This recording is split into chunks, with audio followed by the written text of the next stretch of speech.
जय जय राम। श्री राम जय राम जय जय राम। श्री राम जय राम जय जय राम।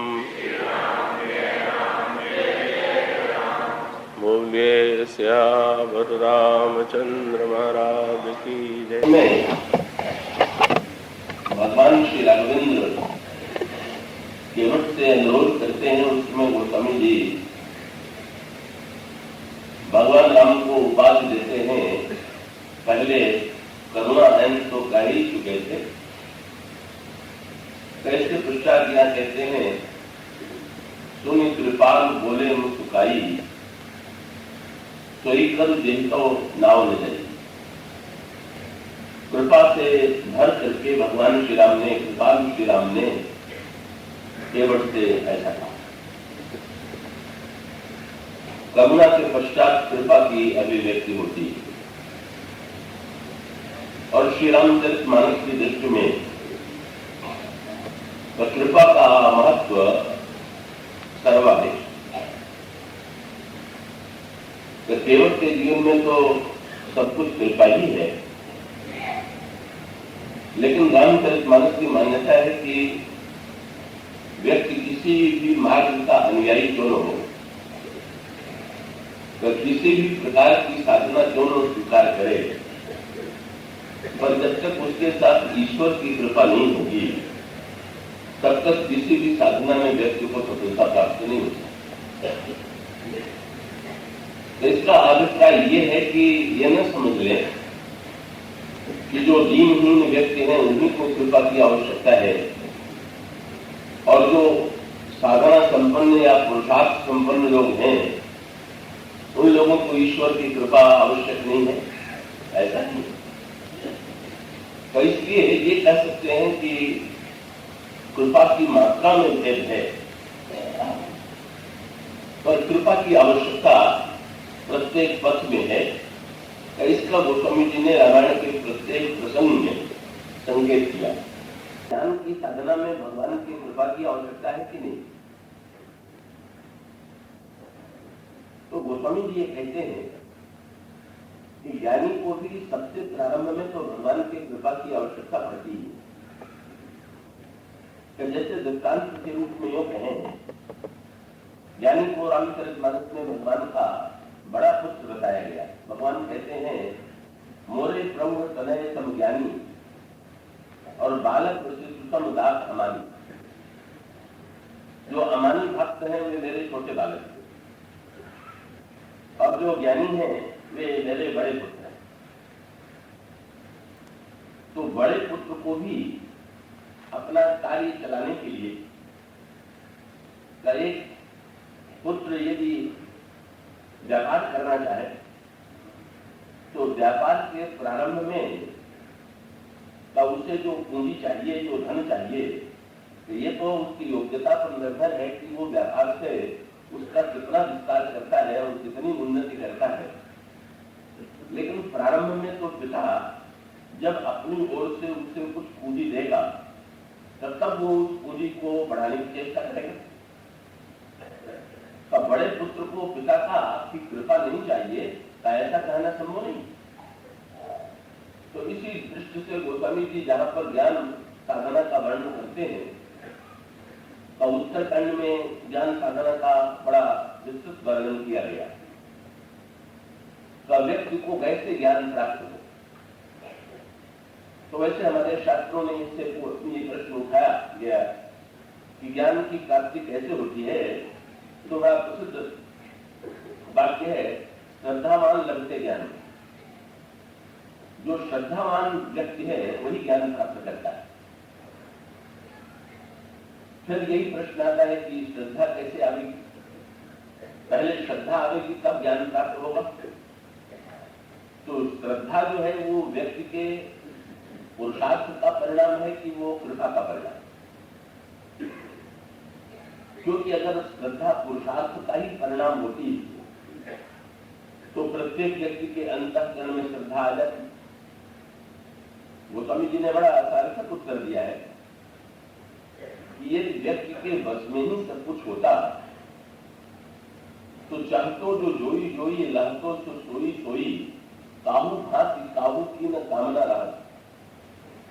तो संसार में प्रत्येक व्यक्ति अच्छी वस्तु ही तो पाना चाहता है।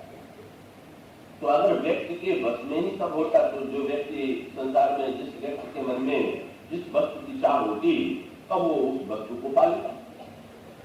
पर यदि प्रयत्न करने पर भी, पुरुषार्थ करने पर भी, चाहने पर भी व्यक्ति को अभीष्ट वस्तु की प्राप्ति नहीं होती, तो इसका अभिप्राय यह है कि इन सब के साथ साथ किसी ऐसी वस्तु की अपेक्षा है कि उसके बिना व्यक्ति का सारा प्रयत्न अधूरा।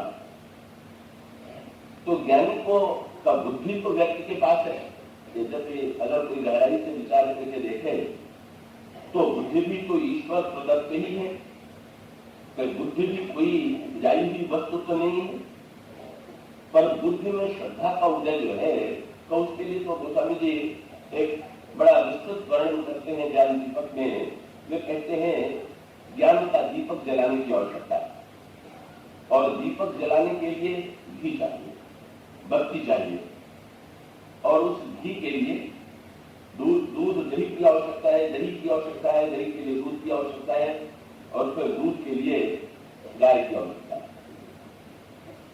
तो बड़ा सुंदर संकेत गोस्वामी जी देते हैं।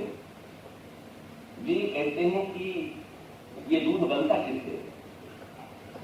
दूध जो है वो चावल से बनता है, उनसे सिर्फ घास फूस से ही तो दूध बनता है।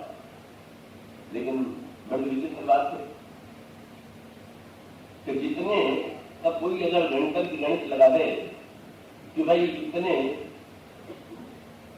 इतनी घास के द्वारा इतना दूध बनता है, और वो किसी का सत्कार करने के लिए उतनी घास उसके सामने परोस दे, तो सामने वाला व्यक्ति अपने को कितना अधिक अपमानित अनुभव करेगा। आप किसी के स्वागत में और उसके सामने दूध रख दीजिए, तो वो समझता है कि मेरा सत्कार किया गया, सम्मान किया गया। और किसी के सामने घास दे दी जाए तो शायद वो बिगड़ करके कहेगा कि क्या तुम मुझे पशु समझते हो क्या, कि जो तुम मुझे घास परोस रहे हो। यद्यपि घास से ही दूध बना हुआ, पर घास के रूप में वो अर्पित करने योग्य नहीं। तो काकभूषण जी ये कहते हैं कि ये जितनी सत्कर्म है, ये सत्कर्म घास की तरह, और सत्कर्म से ही धर्म का दूध उत्पन्न होता है। लेकिन सत्कर्म घास की तरह है, तो इसे सीधे परोसने की चेष्टा मत कीजिए। पहले सत्कर्म को, घास को का दूध के रूप में परिणित किया जाए, और वो व्यक्ति के बस में नहीं है। व्यक्ति चाहे तो घास को दूध के रूप में परिणित नहीं कर सकता। पर बड़ी विचित्र बात है, एक जिसको हम साधारणतया पशु समझते हैं, जैसे हमारी संस्कृति में तो उसका बड़ा महत्व है गाय का। पर गाय में ये चमत्कार है कि गाय को वही घास यदि दे दी जाए, अर्पित कर दी जाए, खिला दी जाए, तो गाय उसी घास को दूध के रूप में परिणत करके लौटाती है। तो काकभूषण जी ये कहते हैं कि वो गाय क्या है कि जो गाय घास को दूध बना देती है। तो वे कहते हैं सत्कर्म की जो घास है, उसको श्रद्धा की गाय को यदि अर्पित कर दिया जाए तो दूध बन जाए। और इसका अभिप्राय है कि अगर व्यक्ति में अश्रद्धा है और अश्रद्धा के साथ सत्कर्म है, तो उसका परिणाम ये होगा कि तब वो आराधन युक्त वस्तु मानी जाती है, किसी बिना मूल्य की वस्तु मानी जाती है। पर अगर सत्कर्म के साथ श्रद्धा को मिला दिया जाए, तो उसका परिणाम होगा कि व्यक्ति के जीवन में सच्चे धर्म का प्राकट्य होगा। पर ये गाय कहां से आती है? गाय में जो सामर्थ्य है, ये तो व्यक्ति की दी हुई नहीं। व्यक्ति स्वयं घास काट करके घास लगा सकता है, घास काट करके ला सकता है, घास खिला सकता है। गाय में जो चमत्कार है, ये तो स्वयं ईश्वर का दिया हुआ है, ये व्यक्ति के प्रयत्न का फल है। तो इसी प्रकार से श्रद्धा है गाय, और श्रद्धा की गाय में ये श्रद्धा की गाय कहीं आ गए, तब श्रद्धा के द्वारा बाद में ज्ञान की साधना प्रारंभ होगी। तो इसलिए गोस्वामी जी ने ज्ञानियों को भी सावधान कर दिया कि ये न समझ लीजिएगा कि आपको भगवान की कृपा की आवश्यकता नहीं। इसके बाद पतंजलि में पहला वाक्य यही था कि ज्ञान का प्रारंभ जो है, ज्ञान का जो प्रारंभ है वो तो भगवान की कृपा से होता है। ये तीनों में अंतर है। ज्ञानी को भगवान की कृपा प्रारंभ में चाहिए और कर्मी को भगवान की कृपा मध्य में चाहिए और भक्त को आदि मध्य अंत तीनों में चाहिए। ये इन तीनों में अंतर है। तो ज्ञान प्रसंग में गोस्वामी जी तुरंत कहते हैं सात्विक श्रद्धा धैर्य सुहाई वो कब आती है? जो हरि कृपा हृदय बताए। जब भगवान परम कृपा करते हैं तब तो व्यक्ति के अंतःकरण में श्रद्धा की गाय आती है और श्रद्धा और सत्कर्म के पश्चात फिर उसके बाद फिर अगली साधना जो है व्यक्ति को प्रयत्न पूर्वक स्वयं करना है। फिर उसको गौचारी के खिलाने के पश्चात दूध को पाना, दूध को दही के रूप में परिणत करना, तब दही को मंथन करना, मंथन करने के पश्चात उसको घी के रूप में परिणत करना और घी के रूप में परिणत करने के पश्चात घी का दिया जलाना। ये स्वयं व्यक्ति के अपने हाथ की बात है। इसलिए ज्ञानी प्रारंभ में भगवान की कृपा प्राप्त करता है और कृपा के द्वारा जो क्षमता उससे प्राप्त होती है, जो उससे सत्कर्म प्राप्त होता है, जो योग्यता उससे प्राप्त होती है, उस योग्यता और पुरुषार्थ के द्वारा तो वो ज्ञान और मुक्ति का अधिकारी बनता है। इस दृष्टि से ज्ञानी भी कृपा की आवश्यकता का अनुभव करता है।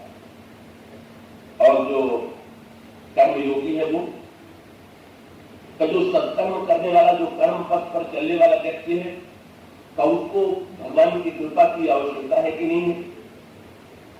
तो देखें, कर्म का प्रारंभ तो बड़े उत्साह से होता है और कर्म की एक बड़ी समस्या है कि जब भी कर्म करें तो थकान आती है। कर्म में श्रम, तो ये कर्म का जो श्रम है ये कैसे दूर होगा? कर्म की थकान कैसे दूर होगा? और गोस्वामी जी जो व्यंग करते हुए कहते हैं, भगवान व्यास ने और गोस्वामी जी ने एक ही बात को दो रूपों में, भगवान व्यास ने श्रीमद् भागवत में कहा संसारी लोग जो कर्म कर रहे हैं वो तो उसी प्रकार का है कि जैसे कोई व्यक्ति दिन भर पलंग धोए और रात को बिछा के सो जाए। तो दिन भर धोए और रात को बिछा के सो जाए तो निर्णय करना कठिन हो जाता है कि अधिक धोना पड़ा कि अधिक सोने का अवसर है। और लगता है ये कि धोना अधिक पड़ता है, सोने का अवसर थोड़ा कम ही मिलता है। पर गोस्वामी जी ने भगवान व्यास से दिगंबर निवेदन किया कि महाराज मुझे तो ऐसा लगता है कि अगर कुछ घंटे धोने के बाद कुछ व्यक्ति घंटे सो ले तो भी ठीक, पर दिखाई तो ये देता है कि व्यक्ति का एक ऐसे व्यक्ति की कल्पना करें कि जो दिन भर को पलंग धोए और रात के होने पर पलंग बिछाना प्रारंभ करे। पलंग के लिए गद्दा चाहिए, तकिया चाहिए, चद्दर चाहिए और वो पलंग बिछाने की तैयारी रात से जो प्रारंभ हुई तो कितने देर चलती रही? बैंक में गोस्वामी जी ने पत्रिका में कहा दासत ही गई बीत निशान, दिन भर धोते रहे और रात भर बिछाते रहे और परिणाम क्या हुआ? सबों में नाक से नींद भरी सोयो।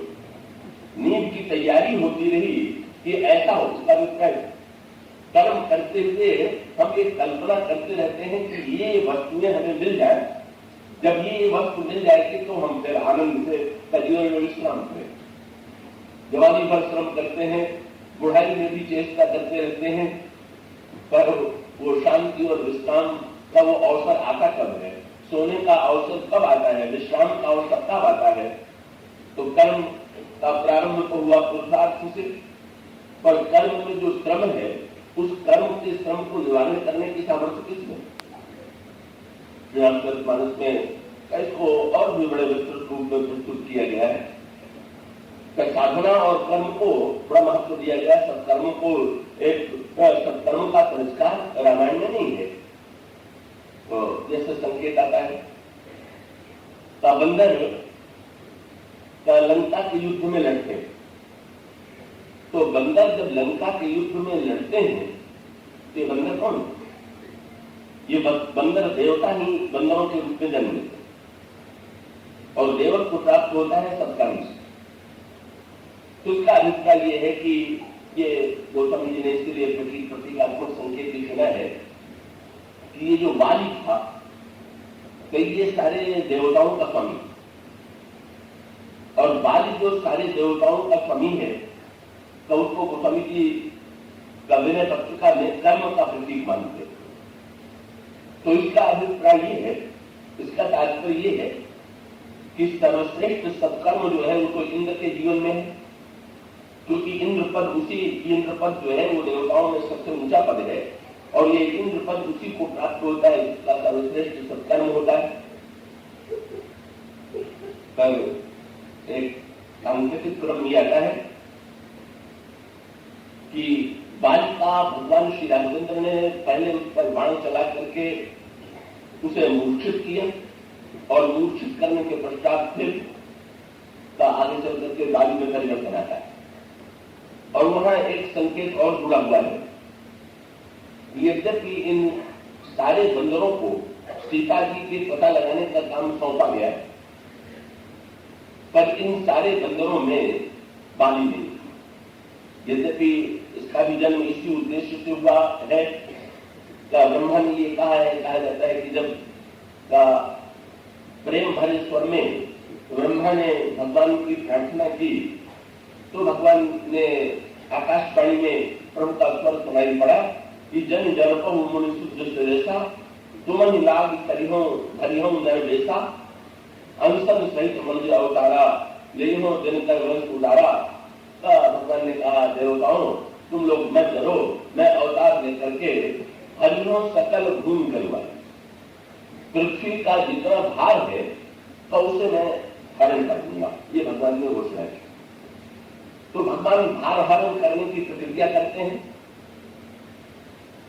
तो वहां पर गोस्वामी जी ने लिखा कि जिस समय देवताओं ने ये वाणी सुनी तो उसकी पहली प्रतिक्रिया क्या हुई?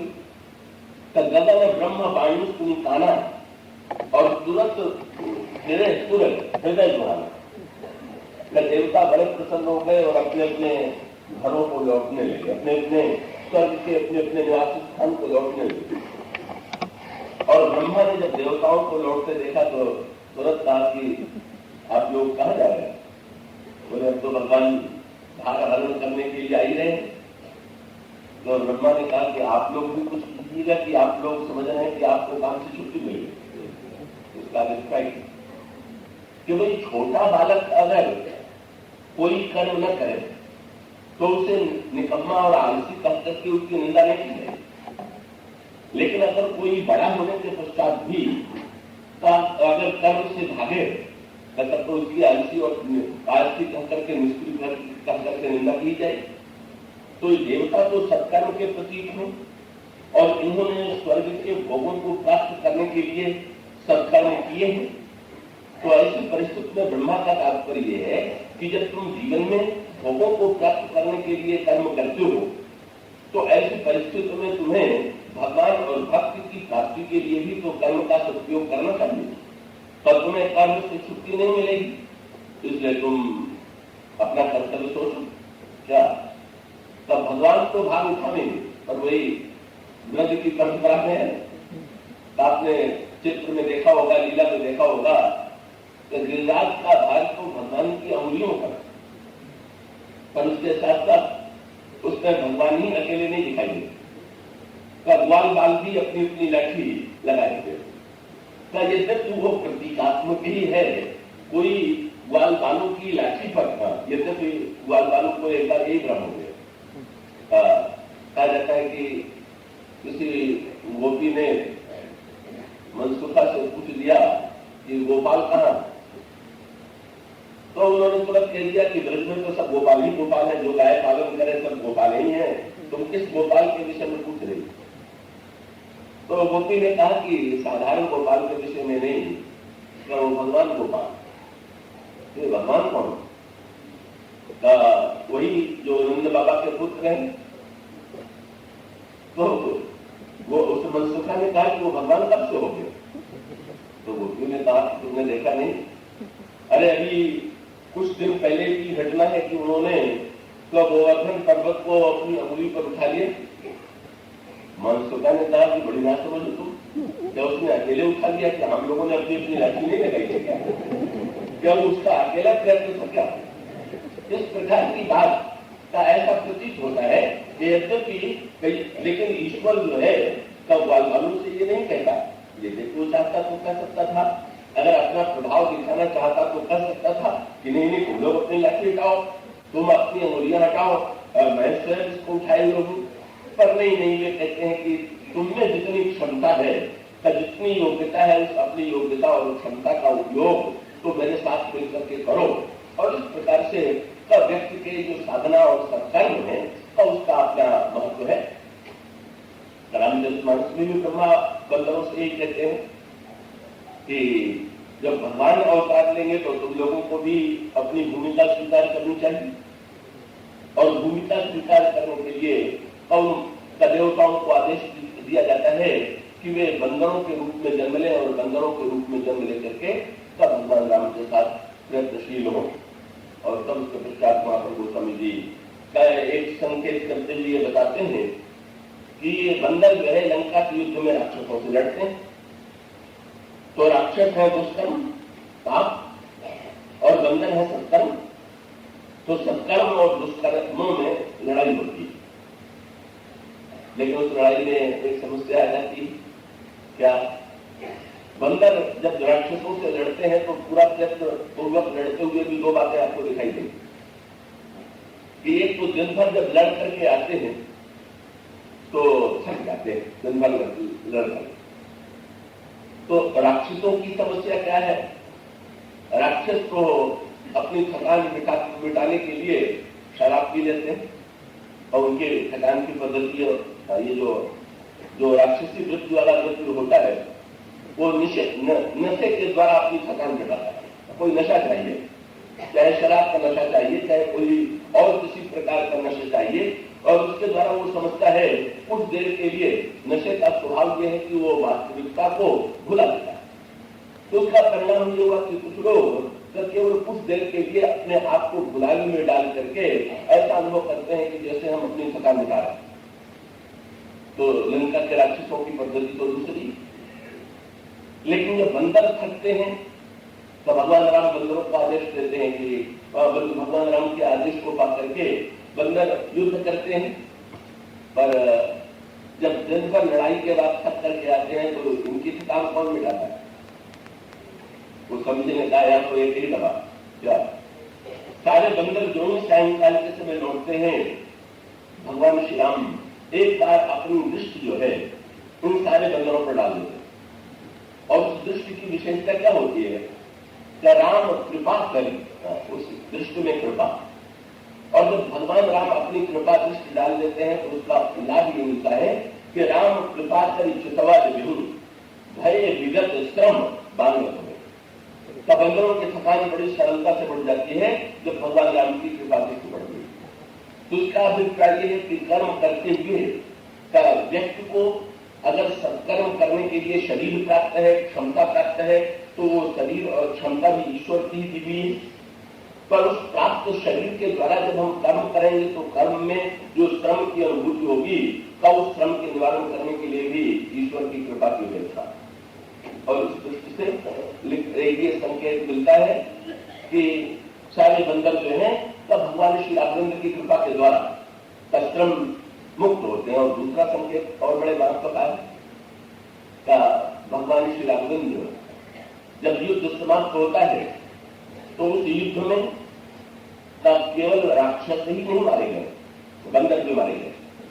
और ये बड़े महत्व की बात, सत्कर्म मानते हैं कि नहीं मानते हैं? जब हम दुष्कर्म को मिटाने के लिए सत्कर्म करते हैं, जब सत्कर्म और दुष्कर्म का संघर्ष होता है तो उसमें दुष्कर्मों का ही विनाश होता है कि सत्कर्मों का भी विनाश होता है? तो विचार करके आप देख लीजिए कि आप जितने सत्कर्म करने के लिए वस्तुएं एकत्र करेंगे, उन वस्तुओं को एकत्र करने में भी किसी न किसी प्रकार का कर्म में प्रतिकूलता आती है। ऐसा हो ही नहीं सकता है कि व्यक्ति के द्वारा कोई कर्म हो और उस कर्म में केवल अच्छाई हो और बुराई का कोई लेश न हो। तो फिर ऐसी परिस्थिति में ये बंदर जो मर गए उनकी स्थिति क्या होगी? सत्कर्म जो मर गया बनता, ये ठीक है कि राक्षस बड़ी संख्या में मारे गए, अधिकांश राक्षस मारे गए, पर कुछ ये जो बंदर हैं ये भी तो बड़ी संख्या में मारे गए। और तब वहां पर फिर सांकेतिक वर्णन आता है कि इंद्र भगवान के चरणों में आके प्रणाम करो। इंद्र के द्वारा भगवान के चरणों में प्रणाम करने का तात्पर्य यह है, वहां पर भी सांकेतिक तत्व ये आया, इंद्र की भूमिका बड़ी विलक्षण है। इंद्र की एक भूमिका तो बाली के रूप में है, जहां पर कई बंदरों के युद्ध में बाली इसका बिल्कुल नहीं दिखाई दे रहा। क्यों नहीं दिखाई दे रहा? बाली में सत्कर्म तो है, और सत्कर्म के साथ बाली एक ऐसा योद्धा है कि जो जीवन में सर्वदा जीतता ही जीतता रहा, ऐसा दिखाई देता है। भगवान राम के पहले आने से पहले भी जिसने रावण को हरा दिया, दुंदुभी राक्षस को हरा दिया, मायावी राक्षस को हरा दिया, इस तरह से अनेक ऐसे राक्षस हैं जिनको बाली ने हराया। तो यहां पर संकेत ये किया गया कि भाई अगर व्यक्ति सत्कर्म करे और सत्कर्म करने के साथ साथ अगर अपनी क्षमता से हम बुराई को हरा सकें, तो फिर ईश्वर की कृपा की दुहाई देने की क्या आवश्यकता है? बाली यही भूल सकता है। तब ब्रह्मा ने तो ये कह दिया था कि आप लोग भगवान की प्रतीक्षा कीजिए, और जब भगवान आए तो उनके साथ लंका पर आक्रमण कीजिए।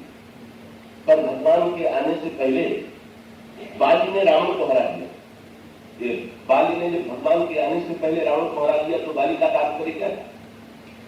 बाली को ये लगा कि भगवान के आने के बाद अगर रावण हारेगा तब तो सारी प्रशंसा उन्हीं को मिलेगी, मुझे प्रशंसा कहां मिलेगी? तो मैं ही अगर हरा सकता हूं तो भगवान की क्या आवश्यकता? कई लोग ही कहा करते हैं कि हम भगवान को न माने, सत्कर्म करें, तो उसमें क्या कर देते? हम सत्कर्म करेंगे, हम ईश्वर को नहीं मानते। नहीं, रामायण की मान्यता है कि नहीं, आप कितना भी सत्कर्म क्यों न करेंगे? तो आप सत्कर्म करते हुए भी ईश्वर को अस्वीकार करते हैं, तो आपकी स्थिति वही है जो बाली की स्थिति। क्यों? तो वो ईश्वर के बिना जो सत्कर्म होगा, जब ईश्वर के साथ सत्कर्म होगा तो सत्कर्म में ईश्वर के प्रति समर्पण की वृत्ति आएगी। कर्म का विधि परिणाम जो कछु कर्म करे मन मानी, वासुदेव अर्पित नृपकर्म। जो भी कर्म किया जाए वो अंत में भगवान के लिए अर्पित किया जाए। पर अगर भगवान के लिए कर्म अर्पित न करें तो क्या परिणाम होगा? तब कर्म कौन स्वीकार करें? ये दो कर्म को स्वीकार करने वाले या तो भगवान या अभिमान। तो अगर आप भगवान को कर्म को अर्पित नहीं कीजिएगा तो फिर अभिमान को अर्पित कीजिएगा। कर्म करने के बाद आप अभिमान करेंगे, मैं बड़ा सत्यवादी हूं, जो दिखाई देता है, जो सत्य बोलते हैं, फिर उनका अभिमान भी देखने योग्य होता है। बोले भाई मैं तो कभी झूठ नहीं बोलता, मैं तो महान सत्यवादी हूं, मैं तो धर्मात्मा हूं, मैं तो दानी हूं। इसका अभिप्राय ये कि सारा कर्म अभिमान की भेंट चढ़ गए, और यही बाली के जीवन में दिखाई देता है। बाली को यही तो आश्चर्य था, जब भगवान राम ने बाली के ऊपर बाण का प्रहार किया तो बाली ने भगवान से पूछ दिया कि महाराज आपकी बात मेरी समझ में गई है क्या? मैं जानता हूं कि आप भगवान, लेकिन मैं आपसे पूछना चाहता हूं, मैं कहीं सुग्रीव प्यारा और कौन ना तुम्हें मारा? आपने सुग्रीव से प्रेम किया और मुझसे विरोध किया, तो आप ये बताइए कि सुग्रीव में मुझसे कौन सी अधिक विशेषता है कि आपको सुग्रीव अच्छा लगा? तो इसका तात्पर्य है दोनों सगे भाई हैं, और दोनों सगे भाई हैं तो तात्पर्य है कि दोनों से बराबर व्यवहार करना चाहिए। तब दूसरा बाली का तात्पर्य यह था कि यदि मेरा इंद्र के अंश से जन्म हुआ है तो मैं पुण्य हूं, और सुग्रीव का जब जन्म सूर्य के द्वारा हुआ तो क्या है? तो आपको अपना बाण चलाने के लिए आए हुए हैं बात के ऊपर, आपने मेरे ऊपर बाण चला दिया। और बाली का एक जन्म और पूछा कि महाराज जिस सुग्रीव से आपने मित्रता की है, आपने इसका पूरा चरित्र तो नहीं लिया हो क्या? बाली ने कहा मैं एक ऐसा व्यक्ति हूं कि जब जो बुराइयों के सामने कभी नहीं भागा और प्रत्येक बुराई को मैंने हराया, और सुग्रीव ऐसा है कि जो जीवन में भागता रहा। तो आपने मुझ से ये सत्कर्म का अभिमान, और सुग्रीव के जीवन में अगर देखें तो ऐसा दिखाई देता है कि सुग्रीव तो बड़े भारी पलायनवादी, बड़े भगोड़े का इन्होंने लक्षण था क्या कि सुग्रीव से भगवान श्री राम ने जब उनका चरित्र पूछा तो सुग्रीव ने कोई बात बना के नहीं की, जब लोग अपनी आत्मसंस्मरण सुनाते हैं तो अपनी दुर्बलता का वर्णन कभी नहीं करते। पर सुग्रीव ने भगवान, यही तो भगवान राम प्रसन्न हो गए। लक्ष्मण जी ने प्रभु से कहा कि मैंने सुग्रीव की सारी आत्मकथा तो भगोड़ेपन से भरी हुई। भगवान राम ने कहा लक्ष्मण, मुझे तो लगता है कि सुग्रीव ने कितनी